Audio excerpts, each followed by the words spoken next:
Hi there, welcome to the second part in this mini-series looking at the moves 2d4 and 2e4 after knight f3, f6.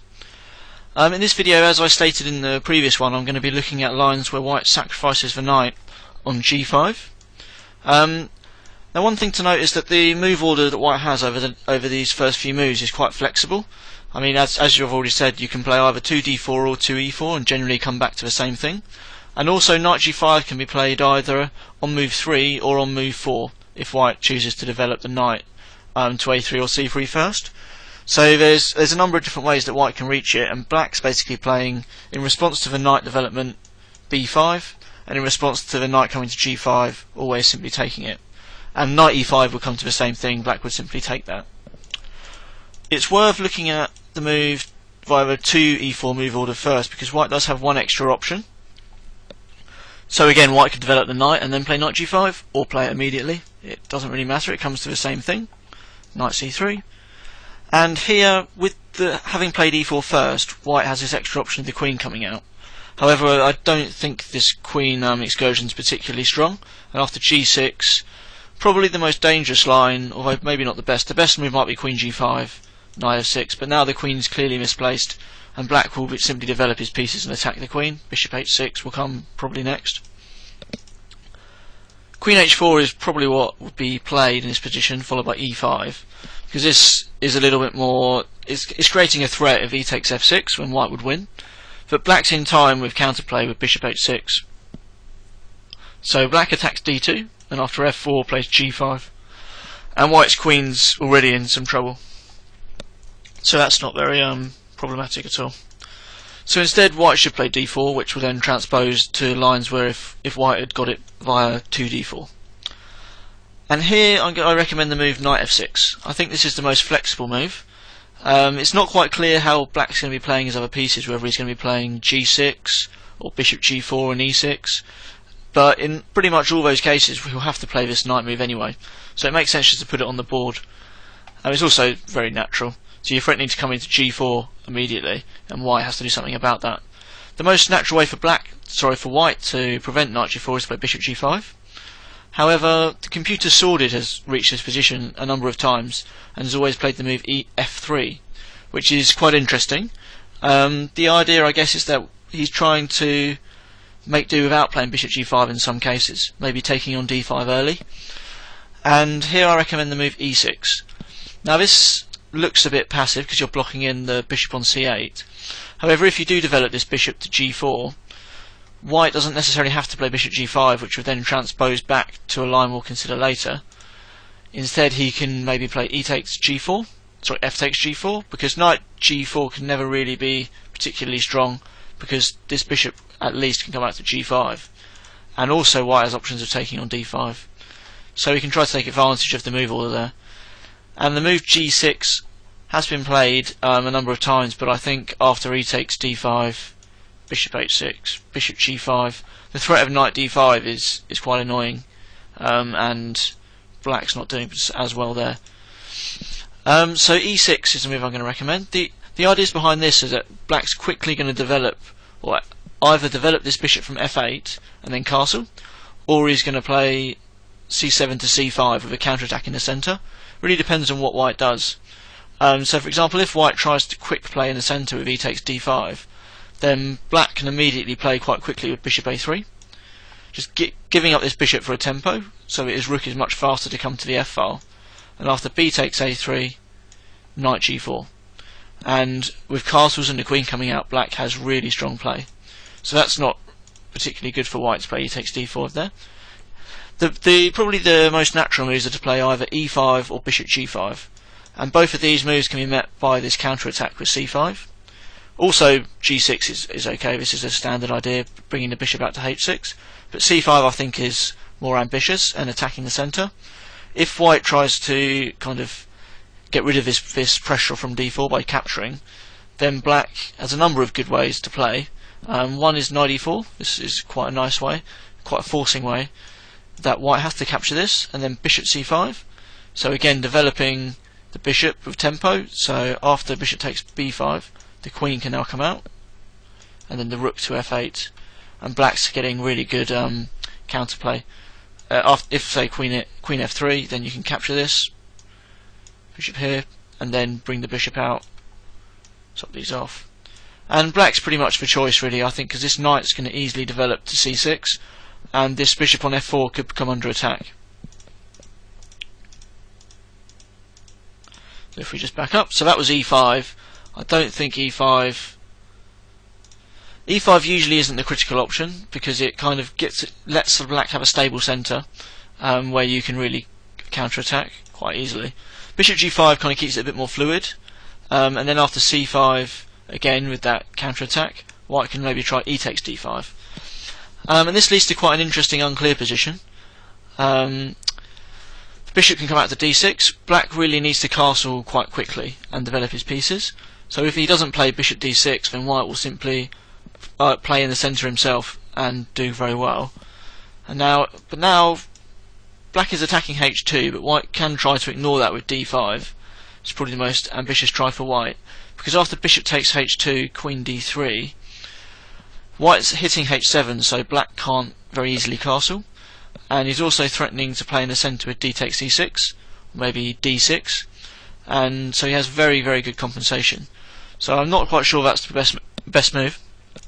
One interesting option, although not the only option, but an interesting one, is c4, kind of taking that d3 square under control, and now you are really threatening to take on h2. So after g3, bishop f4, black's getting good counterplay. The position's still unclear, and white can maybe try bishop h3, for example, and it's just chances for both sides. Maybe black could castle here with an interesting position.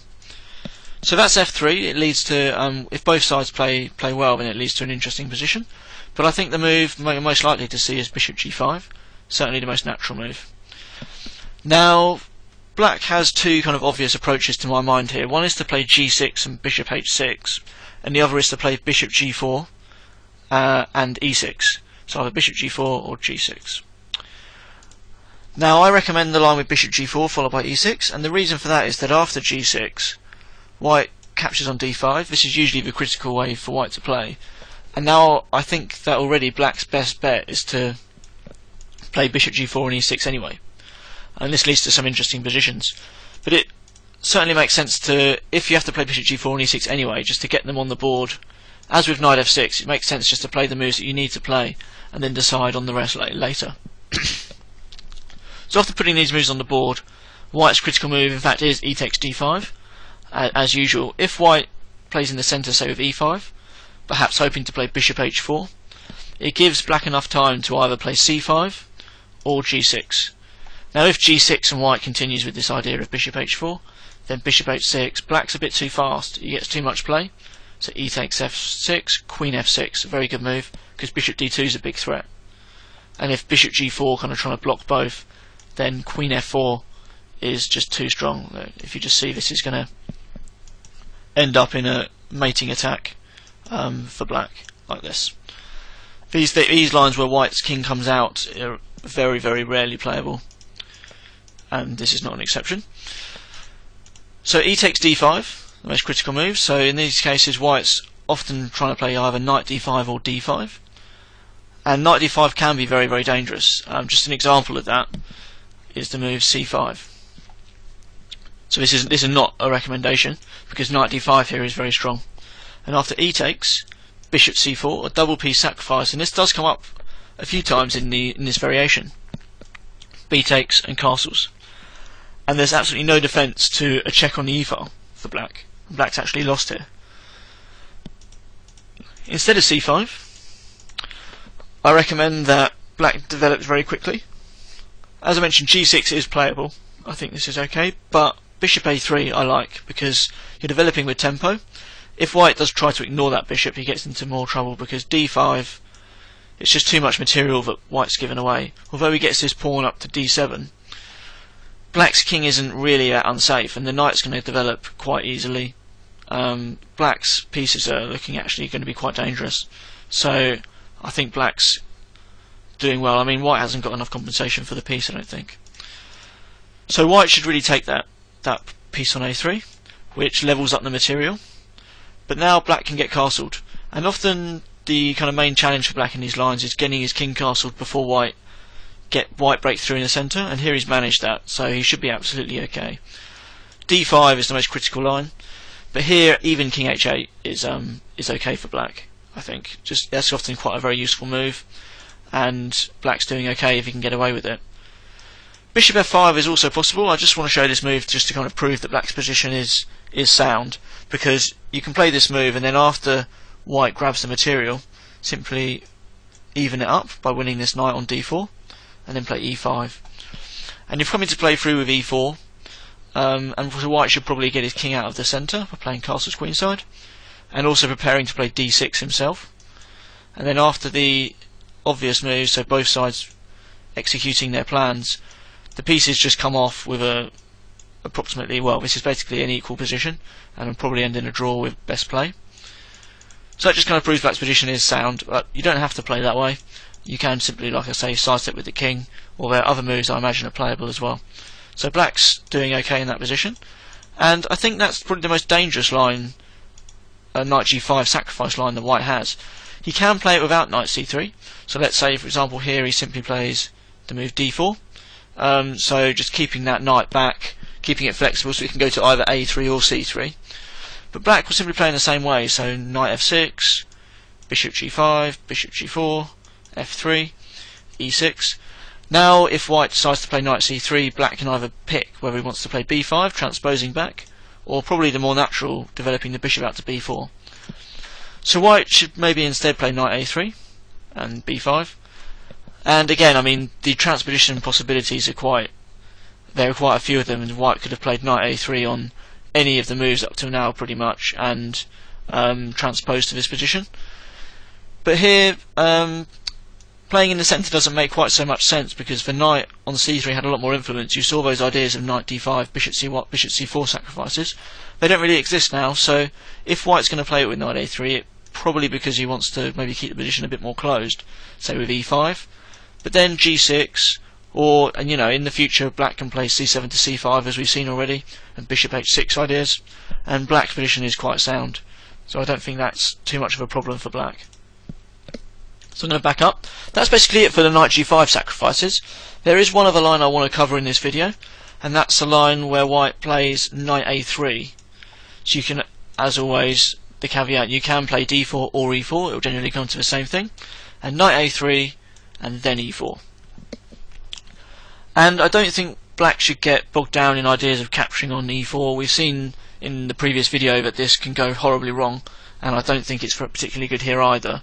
Knight h6 is usually the better bet, and here the only really good move I think for white is to play g4. Other moves really kind of get white into trouble, so h3 is the most obvious one, because knight g4, h5, black simply a pawn up. Yeah, it's not very good for white. Capturing on h6 is also not particularly good because of bishop g4. So attacking e4 and then after e5 g6, and you see this weakness along this diagonal. Another idea we've seen already. And knight e5 isn't very good either because of d takes e4, and knight g4 is an immediate threat, so white has to deal with that, and then black can develop quickly. And don't forget, I mean, he is a piece up. Queen d6 is a nice move because of these weaknesses on the dark squares. And bishop f5 is a threat, and so is queen e6. So white's in some trouble here. So g4, and this is the same way that white would play it. Well, the most critical way for white to play it if his knight was on c3 as well. But in this case, black does have a better version because the knight on c3 has a lot more influence on the centre, while here it's stuck out on a3, which means that black has this move, e5. He can play in the same way as in the main line, which I recommend with bishop takes g4, but it just gives white more opportunities of getting counterplay. And with the knight on a3, you don't really need to allow him that many opportunities, and I think e5 is a good response. With the knight on c3, this can be met by e takes d5, when white has ideas of playing the knight into d5. But here he doesn't have that option. And if he tries to play e takes d5, then black can simply play e4, and he's got really strong counterplay. In fact, I like black quite a lot there. And if white, say, tries to ignore this situation with a move like c3, hoping to maybe play on this diagonal, d takes e4, bishop e6, black's actually doing well in the complications here. He's got the extra piece, and white doesn't have an immediate breakthrough, so black's doing quite well. The best white tries for white are to play either knight g5 or knight h4, trying to play with this knight over on the king side. Let's say knight g5. They'll both, sorry, take that move back. Knight g5. Knight h4 will come to the same thing, because I recommend that you take this pawn on g4. And white's hoping that he gets enough counterplay on the king side for this pawn that he's given up, but I don't think he does really. If he plays rook g1, threatening g7, then simply g6, and these bishops will probably get swapped off. I don't think white really has enough play. While if he plays bishop h6 first, a bit more complicated, because this can't be captured because of queen h5. Black should instead play bishop g4, blocking that diagonal. And after f3, bishop h3. Again, taking this bishop is a bit too risky because of capturing and rook g1, and white's doing well. So instead, bishop h3 first. Bishop h3 captures, and then I quite like the move. I like the move here, queen d7. Now this kind of forces, this is threatening to come into h3, so white doesn't really have time to capture on g7 and should defend against that.